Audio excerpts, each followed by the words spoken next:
你当到单位，公司群里突然蹦出一条消息，艾特所有人。我儿子在学校里写作文得奖了，刊登在杂志上，每份250块钱。你们部门的大家积极一点，捧捧场啊！还不要脸的直接附上了自己的收款码，美其名曰统一购买，为大家图方便。这是公司里的关系户贾富贵，总喜欢以各种理由要求大家热心支持一下他儿子的各种作品。上次是手抄报，上次是跳蚤市场，就仗着别人拉不下脸，使劲的从同事口袋里掏钱。群里已经陆陆续续有人给他转账，你见怪不怪，只感叹割韭菜割出新花样。你并不打算理会，却没想到下一秒手机消息音响起，你一看是贾富贵在群里疯狂艾特你。大家都买了，小李你怎么磨磨蹭蹭的？支持孩子创作发展这种好事，还需要我催吗？他直接把付款名单发出来，整个部门群只有你没付钱了。快点的，学校那边要统计数据呢。我儿子以后肯定是大文豪，现在能抢到，你就偷着乐吧。你黑人问号脸，不知道的以为真是你占便宜了呢。这人脸真大。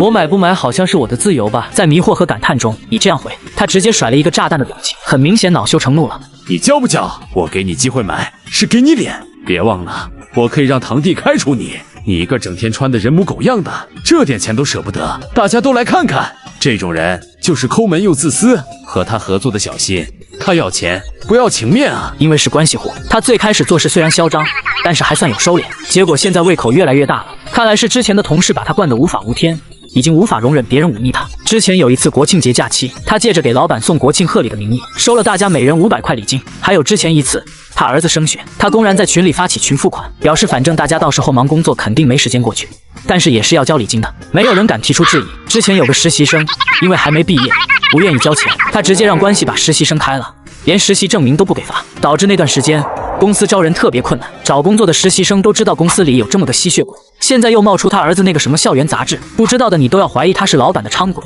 负责实施老板邪恶的工资2次回收计划了。大家都是努力干活赚钱养家的，凭什么别人随便找个借口就能从你口袋里掏钱？你直接在群里 diss 他。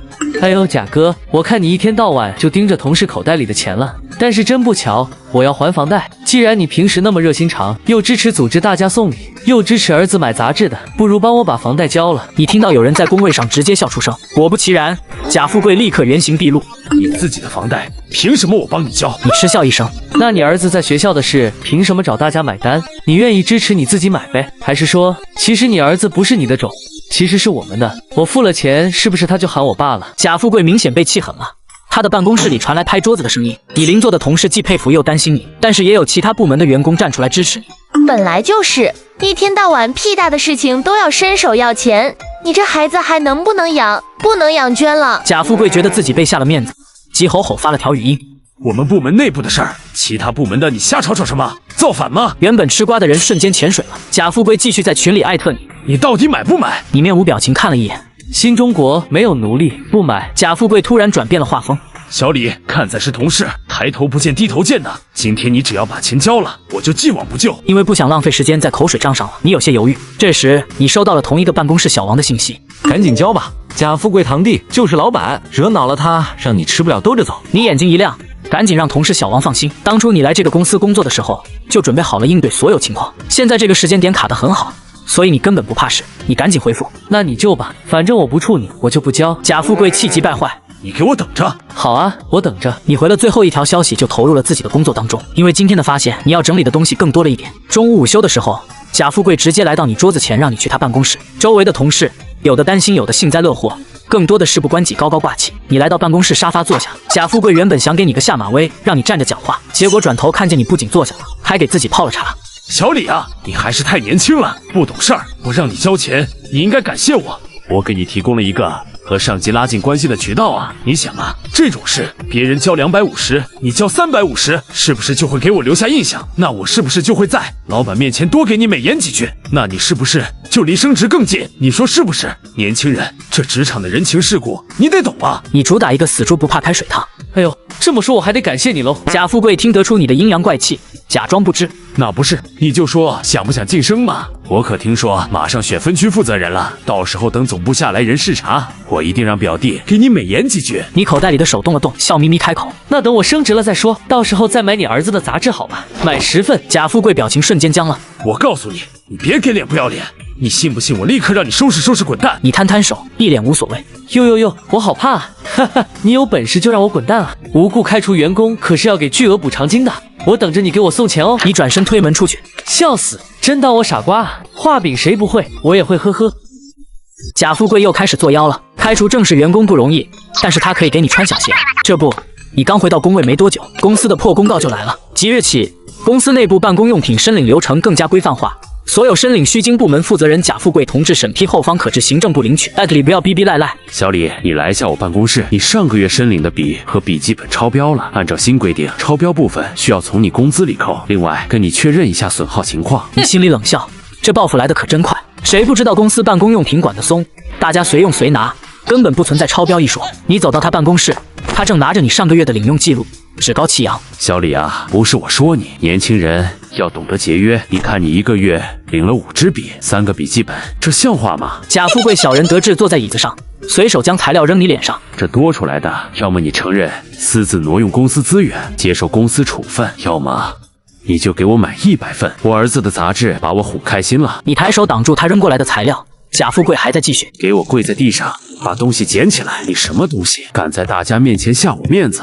你他娘的有人脉吗？你就狂。你有亲戚是老板吗？你就装。他朝你吐了口唾沫，一脸的嚣张。你看着他，气笑了。我要说我有呢，先不说公司70%的项目都是我搞定的，你把我逼走了，你负得起责任吗？贾富贵原本还吓了一跳，见你这么说，瞬间松了口气。我是合规开除你的，我怕什么？这些东西难道不是你领的？贾哥，你确定要跟我算这个账？怎么白纸黑字写着你还想赖？你点点头，拿出手机操作了几下，然后慢条斯理地说：行，那我们就好好算算。你领的5支笔，其中3支是部门开会公用，记录会议纪要，笔现在还放在部门公共笔筒里。2个笔记本，一个用来记录项目日志，另一个在上次公司消防演习时被您儿子来公司玩撕去折纸飞机了。当时您还说小孩子嘛，别计较。那我报损可就按实际情况说了哦。贾富贵的脸瞬间涨成了猪肝色，他没想到你记得这么清楚。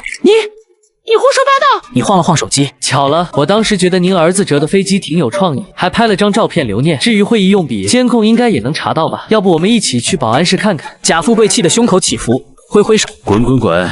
这次就算了，以后注意。你转身离开，深藏功与名。不是见你安然无恙回来，给你竖了个大拇指。你高深莫测的掐指一算，发出一声悠长的叹息。今日我日观天象，此处妖风阵阵，怕是有猪扒皮作怪，不得安宁啊！新来的实习生立刻被你逗得发出脆笑。你旁边工位的老张一脸鄙夷的给你抱拳，给你装到了。论松弛感，还得是你啊！你操心之后的项目审核，他会不会给你穿小鞋吧？你将准备好的方案提交给贾富贵，根据以往的工作经验，特意留下了几个错别字让他查。原以为会像从前一样，贾富贵假模假样的找出几个错别字，然后批评教育。小李啊，你说你也是名牌大学毕业的，怎么方案上还有错别字呢？我看你这学历也没啥用啊。可这次明显不一样，贾富贵直接将方案原路返还，让你重做。这次的发布会，幕布要用五彩斑斓的黑加上五光十色的白，给你500块预算，你再把最近正火但那什么女明星给我请过来热场子。你看了一眼，发出一声冷笑，真是个天真的老 baby， 花500块就想请人家女顶流坐镇。我要有这人脉，我还待在这儿。要不您把您儿子请过来？把我儿子请过来干什么？您儿子出场费都比人家明星贵啊，脑子不好使，想的倒是美。你拿回自己的方案，改了开头，等到第2天又发了过去。有进步，但是年轻人要有追求，要做到尽善尽美。你把文件再次拿回来，隔了2天换了个开头继续发过去。我还是觉得第一版比较好。你看着贾富贵通过了第1版，露出冷笑。小样，跟我斗，懂不懂什么叫上有政策，下有对策？当我36G百度的。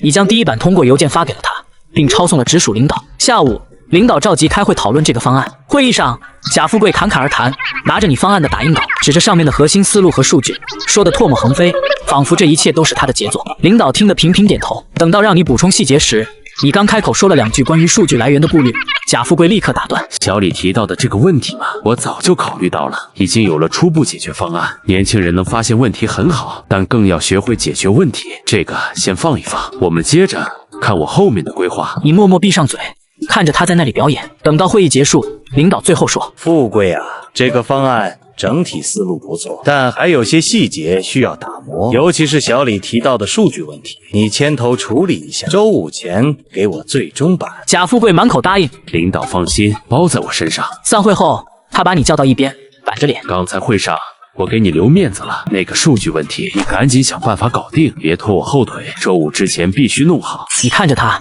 几乎要气笑了。抢攻的时候冲在前面，遇到难题就立刻甩锅，还成了给你留面子。你没吭声，只是回到工位，将方案所有的原始数据、分析过程、思路草稿打包，连同贾富贵在会议上空口白话，没有任何实质性指导的录音一并保存好。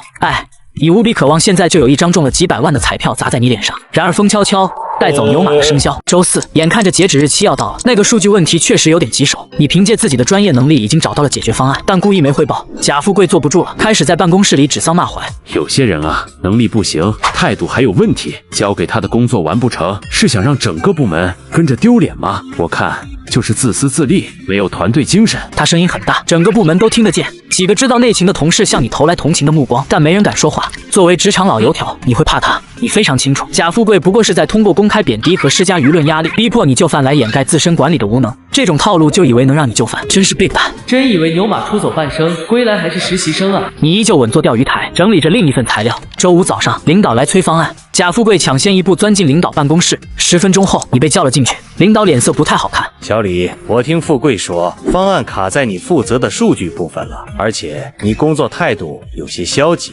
年轻人要有担当，遇到困难要及时沟通，不能影响整体进度啊！贾富贵在一旁假惺惺的帮腔。是啊，小李，我跟领导说了，你可能是最近压力大，快跟领导保证，今天肯定能弄完。你看着这对堂兄弟，知道图穷底线的时刻到了。你深吸一口气，脸上露出恰到好处的困惑和憋屈。领导，数据问题我昨天下午就已经解决了，并且将完整的解决方案和更新后的方案部分通过邮件发给了贾经理。邮件显示已读，我还以为贾经理已经向您汇报了呢。领导一愣，看向贾富贵，两人立刻无声的眉目传书。怎么个事？你不是说这次能抓到他把柄吗？我没想到这厮如此狡诈，竟然趁着请教的名义把文件发来了。你看着这两个人眼睛都快眨成快板了，频率快赶上摩斯密码发电报了，内心 OS 直接刷屏。好家伙，你俩这眼皮子扇的风，都快给公司大楼装上隐形的翅膀了。是觉得公司发展不够向上，想要以人力对抗天意吗？你脸上却瞬间切换成职场老实人模式，语气充满了真挚的关怀。领导，贾经理，二位这是在进行什么新型的眼部保健操交流吗？我看这频率是打算用眨眼产生的动能，给公司服务器省点电费，助力碳中和，真是用心良苦啊！领导。贾富贵的脸色从猪肝色向酱紫色进化，你趁他们 CPU 被你干烧的瞬间继续输出，主打一个加特林机枪式，只管突突突。哎呦，您看这邮件状态明明白白写着已读，贾经理，您该不会是用了什么意念回复的高级功能？脑电波已经向领导汇报过了，还是说您的邮箱被黑客中病毒了，专门用来吞掉下属的工作成果？这可得赶紧报修啊，不然下次吞掉的可就是您的优秀经理奖金了。贾经理恶狠狠地看着你，你挑衅的偷偷给他竖了个中指。贾经理拿你没办法，气得跳脚。你哼着小曲回到了工位，周围同事都围了过来。李逵，他就这么简单把你放回来了？你在凳子上翘着二郎腿，不屑一顾。贾经理原本想拉你下水，结果自己惹了一身骚。路过你时，原本想要教育你几句，结果没注意被路边堆的文件绊倒，摔了个狗吃屎。顿时响起一阵偷笑声，大家苦他久矣。年纪大了就好好歇着，不要一天到晚坐着老板椅，干着缺德事，累了就退位让贤吧，年轻人等着呢。贾经理自觉失了面子，落荒而逃。你悠哉悠哉地坐回工位，深藏功与名。邻座的小张凑过来，压低声音：李哥，你是真李逵啊！当面斧劈贾富贵，牛逼！不过你把他脸打得这么响，他肯定得给你穿小鞋啊！你端起保温杯，吹开表面的枸杞，抿了一口，露出一个高深莫测的微笑。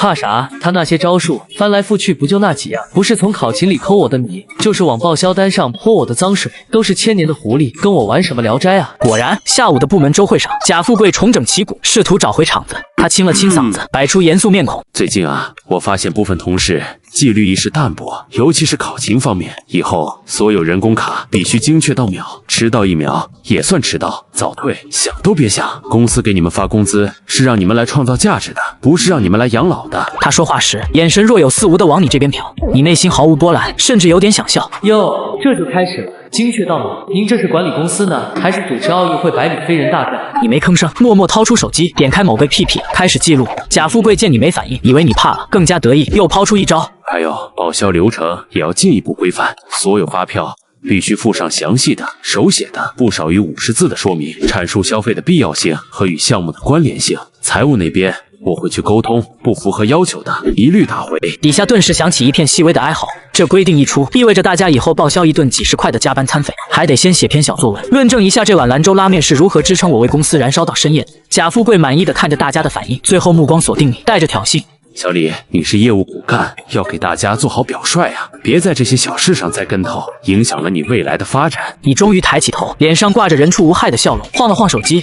贾经理提醒的对，纪律和规范太重要了。您刚才关于考勤和报销的新规，我已经用手机全程录音了。为了确保传达无误，避免大家理解有偏差，我建议把这段录音连同会议纪要一起发公司群共享，方便各位同事随时学习、深刻领会、坚决执行。您看怎么样？贾富贵脸都绿了。他那些规定本来就是想用来灵活拿捏你的，真要白纸黑字发出去，成了部门正式规定，那就是一把双刃剑，以后他自己想行个方便都难。这个录音就不必了。他赶紧摆手，会议精神传达到就行，具体细节还在斟酌，还在斟酌。你故作惊讶啊，还在斟酌？那您刚才说的那么肯定，我还以为已经是板上钉钉的假规了呢，害得我差点就要去定制一个秒级打卡器，再报个公文写作班了。看来是我心急了。经理果然深思熟虑，几句话把他临时起意的刁难对成了考虑不周的笑话。会议在贾富贵尴尬的还在斟酌中草草收场，他几乎是逃离了会议室，那背影怎么看都带着点仓皇。你则在同事们敬佩的目光中，气定神闲的回到工位，仿佛刚才只是随手拍飞了一只嗡嗡叫的苍蝇。会后，你在小群里收到了同事们的膜拜表情包。李哥，你是我的神！录音这招太绝了！对付这种双标狗，就得用魔法打败魔法。他估计现在正琢磨怎么在规则内玩死你呢，小心他真去篡改你的打卡记录。你淡定回复，放心，云打卡截图、工作流、时间戳，甚至楼道监控，我这儿不在场证明，多的是。想用数字化手段给我穿小鞋，他那点段位，顶多算是在4399小游戏里玩宫斗，我这边可是开着金山游侠，直接修改数据的级别。当然，你知道，以贾富贵的性子，这绝不会是结束。他就像个输红了眼的赌徒，一定会想方设法在别的牌桌上找回场子。果然，平静只维持到了下午。内部通讯软件上，贾富贵的头像闪烁起来，说起来语气是前所未有的客气。小李，来我办公室一趟，有个紧急又重要的任务，非你不可。你眉梢一挑，哟，硬的不行。开始玩委以重任的套路了，这是想用高强度工作压垮我，还是想在紧急任务里埋雷？你不动声色的回复，好的，贾经理。走进办公室，贾富贵脸上堆着假笑，指着电脑屏幕，小李啊，总部临时要一份咱们部门上半年的多维数据交叉分析报告，要得急，明天一早就要。这活儿技术含量高，时间又紧，我想来想去，只有你这个业务骨干能胜任了。怎么样？克服一下困难。他特意加重了业务骨干和克服困难这几个字，眼神里闪烁着算计的光。这份报告工作量极大，正常需要2-3天才能完成，他只给1晚上，明摆着是个不可能完成的任务。完不成就是能力不足，就算你拼死完成，只要稍有瑕疵，他也能借题发挥。你看着他那副我看你怎么死的嘴脸，心里冷笑一声，面上却露出恰到好处的为难。经理，这时间确实太紧了点，而且数据源好像还有点问题，可能需要协调其他部门。贾富贵立刻打断，一副我早就料到了的表情，语重心长。小李啊，这就是考验你主观能动性的时候了，遇到困难要上，没有条件创造条件也要上，我相信你的能力。好了，快去准备吧，我等你的好消息。他挥挥手，仿佛打发一个麻烦，嘴角已经抑制不住的上扬。你犹豫了一下，最终勉为其难的点点头。好吧，我尽力。转身出门的瞬间，你脸上的为难瞬间消失，取而代之的是一丝狡黠。你回到工位，并没有立刻扑到数据上，而是不慌不忙的拿起手机，拨通了一个电话。喂，信息部老张吗？我小李。对，又要麻烦你了，帮我拉一下上半年 ABC3个模块的后台原始数据日志。对，就是最高权限那个。谢了，回头请你吃饭。接着，你又点开一个沉寂许久的微信群摸鱼技术交流中心，发了条消息：兄弟们，江湖救急！上半年的多维数据交叉分析，谁手里有现成的模板或者自动化脚本，求共享，有偿。群里瞬间活跃起来。我这儿有，上次做完备份了，发你。我有个脚本，能自动抓取生成基础图表。李哥开口，必须支持。这就是你稳坐钓鱼台的底气。真正的打工人，谁还没几个跨部门的朋友和私藏的技术后援团，想用孤立和高压让你就范？对不起，你走的是群众路线和技术流。在你高效的沟通和外挂加持下，原本需要通宵达旦的工作，在晚上10点前就高质量完成。你仔细检查了一遍，确认无误，然后并没有立刻发给贾富贵。你关掉电脑，准时下班，睡了个好觉。第二天一早，你准时出现在办公室，气色红润。贾富贵则顶着2个黑眼圈，显然昨晚一直在等你的求救邮件或者拖延借口。他见你安然无恙，忍不住凑过来，阴阳怪气。小李，报告怎么样了？要是实在完不成，现在说还来得及。我看看能不能帮你向总部申请宽限。你故作惊讶啊！报告，我昨晚下班前就做完了啊。做完了。贾富贵声音拔高，一脸不信。那你怎么不发给我？你露出无辜的表情。经理，您昨天只说明天一早要，没说半夜就要啊。我以为按时上班时间交给您就行，毕竟保障员工充分休息，也是提升工作效率的关键嘛。这可是您上次开会说的。你把他曾经用来画笔的画原封不动还给了他。贾富贵被噎得一口气没上来，脸憋得通红。你赶紧发给我。你慢悠悠地打开电脑，登录邮箱，当着他的面点击发送。邮件发出的瞬间，你清晰地听到他倒吸一口凉气。那报告不仅完成了，而且格式精美，数据详实，图表清晰，堪称范本。他盯着屏幕，手指颤抖地指着报告末尾。这数据怎么跟财务部之前给的不太一样？你是不是搞错了？你早就料到他会来这手质疑数据，从容点开你昨晚从信息部老张那里要来的带有时间戳的系统后台日志。经理，我核对过3遍，我用的是一手后台日志数据，可能比经过人工整理报送的财务数据更原始一些。如果您对数据源头有疑问，我们可以现在就叫上信息部和财务部的同事一起会诊一下。贾富贵看着那无可辩驳的系统日志，像是被掐住了脖子的公鸡，一个字也说不出来。他原本想借机挑刺，没想到你连他这步棋都算到了，直接把路堵死。你看着他青一阵白一阵的脸色，微笑着补上最后一刀，声音不大，但足以让周围几个竖着耳朵的同事听清。贾经理，以后这种紧急又重要，还非我不可的任务，欢迎随时吩咐。毕竟为公司创造价值，是我们员工的荣幸吗？不过下次要是能早点安排，我相信报告质量还能更上一层楼。贾富贵指着你，胸口剧烈起伏，活像一只快要爆炸的青蛙。他精心设计的陷阱不仅没困住你，反而让你秀了一把高效和专业，让他在众人面前再次颜面扫地。最终他一句话也没说出来，猛地坐回椅子上，用力过猛导致老板以滑轮一滑，差点后仰摔过去，手忙脚乱地扶住桌子才稳住，狼狈不堪。你则在一片压抑着的低笑声中，淡定地坐回工位，深藏功与名，正在工位上坐着，手机里突然有条消息弹出来，你看了眼，嘴角瞬间荡起一丝笑容。隔天，你穿戴整齐来到公司，总公司老总亲自过来宣布，你身为分公司 CMO， 你之前一直在忙的项目终于有了眉目，为公司拉来了200亿的单子。贾富贵一脸憋屈地看着大家恭维你，你笑眯眯走过去拍拍贾富贵的肩膀，小贾，以后工作不能弄虚作假，记得好好干啊。是，李总。虽说条条大路通罗马，但是实力才是硬道理啊。